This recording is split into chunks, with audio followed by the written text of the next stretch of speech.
Gyógyító számsorokat írnak a kezünkre, kézrátétellel adnak pozitív energiát, vagy telefonon, távorvoslással hoznak helyre betegszerveket.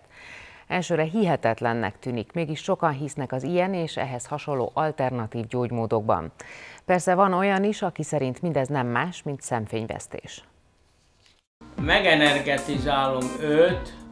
Csodálatos gyógyulás, örök fiatalság és egészség. Az emberiség létezése óta foglalkoztatják ezek a témák a legtöbbünket. Nem csoda, hogy ma már se szeri se száma a hihetetlen, furcsa, sőt akár bizarr gyógymódoknak. 19. Számokat ír a kezére ez a szombathelyi nő. Horváth Katalin pár éve hisz az úgynevezett Grabovoi számsorok erejében, alkalmazza, sőt oktatja is a módszert. Az elmélet szerint minden fizikai és lelki betegségre megvan a megfelelő számmód. Grigori Grabovoi, önmagát csak szellemgyógyásznak nevező orosz spiritista pár éve jött rá arra, hogy életünk pozitív rezgéseit számokkal is leírhatjuk.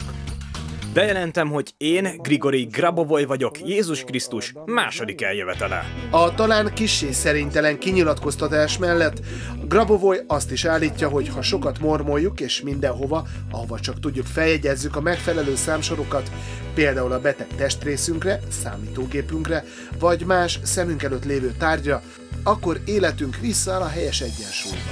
Dr. Novák Hunor orvos szerint az emberi hiszékenység egyszerűen határtalan, és az egész nem más, mint egy jó üzlet. Sokan elfordulnak az orvoslásra, és nehéz elfogadni azt, hogy nem minden fekete és fehér, nem tudunk mindig egyszerű és egyértelmű válaszokat adni, és ezek viszont a kuruzslók azt mondják, amit az emberek hallani szeretnek. Sokan nem értenek egyet az orvossal, és követik ezt a módszert, nem kevés pénzt áldoznak arra, hogy elsajátítsák ezeket a tanokat. Grabovoi 3 kötetes tanítását az egyik internetes oldalon 33 000 forintért lehet megvenni. A misztikus vagy legalábbis megkérdőjelezhető módszereket a hívők számára erősíti, ha valaki meggyógyul. Horváth Katalin is azt vallja, a számok mentették meg az életét. Az orvosok tüdőembóliát diagnosztizáltak nála. Rögzítésével azzal értem el, hogy most negatív leletem van. A leleteit mutatja, ezek szerint tény, ami tény, meggyógyult. Hogy a varázslatos számoktól vagy mástól, azt legjobb esetben is hit kérdése. Ezen a papíron a zárójelentésben látszik, hogy egészséges lettem. Van, aki más energiagyógyításban hisz, abban például, hogy a gyógyítók kézrátétellel segíthetnek a pácienseken, miközben áramoltatják a pozitív energiát. Sánta Józsefné pár évvel ezelőtt nyirokmirigyrákból gyógyult meg.